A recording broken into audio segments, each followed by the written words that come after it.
Today we are looking at a fully functional McCormick-Deering corn sheller. This unit has been put through the shop. This unit has a beautiful patina on it. That's why we didn't sandblast it and repaint it like we usually do machinery. We hit it with a clear coat to seal everything up, make everything nice and bright, make everything pop, but not lose any of its patina. It's an all-around nice unit. This is going to function just as good as anything you can buy new today. This unit really hasn't seen much use, but because it is easily 100 years old or close to it, it has some patina, as you can see. The sheet metal's good on this unit. Anything that needed repaired was repaired. We set this unit up to run on a 1 horsepower 110 volt electric motor. That motor's been gone through by a motor shop. We took the time to get this unit set to the right speed. It's hard to get these set to the right hand crank speed, but we took the time to do that. We got the right size pulleys on there.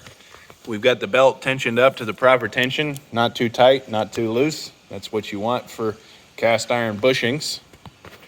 We also built this period correct wooden safety shield. We could have fabbed a big metal one and fit it to the shape of the belt and the drive system, but that kind of takes the class away. So because this unit is an antique that is still practically used today, we wanted to build a period correct guard, and that's what we did here with the expanded metal and the wooden box. Everything is easily gotten to for servicing. We can still oil the cast iron bushings without removing the guard. And we are also going to include an oil can with an opposable neck so that you can get around to oil the fan bushings and the other sheller bushings that are a little hard to get to. The opposable oil can neck will allow you to bend it around and get it perfect so that you can put drops of oil in these bushings. Note that when it comes to lubricating this unit, you should lubricate it after 3 hours of use, and we recommend that you use 10W30 motor oil. If you are bringing it out of storage, if it's sat around for a good while, it's a good idea to oil it and give it fresh oil if it's been sitting for a season or so. Let's fire this unit up so you can see it run, and we're going to shell some corn with it. Okay, we've got the unit hooked up to power. Again, it's a single phase 110 volt, 1 horsepower motor. Fires right up. Starts strong, runs strong. Works as it should. You can see the shelling fingers and shelling discs going around in there. This is a beautiful piece of machinery. Still practical to use today. Be great for seed research or small farm operations. Let's feed some corn into it. Here we go.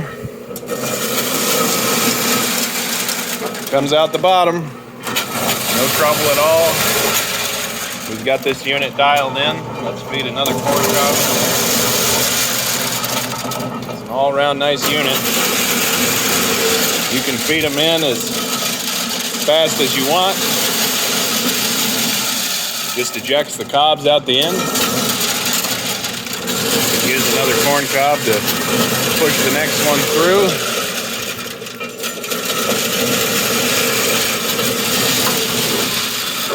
You can see the chaff being blown out by the little fan. We've got that hooked up as well.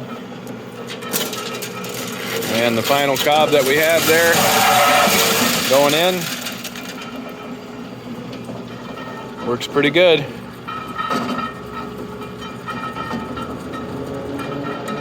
And there it goes. That's all the corn we have.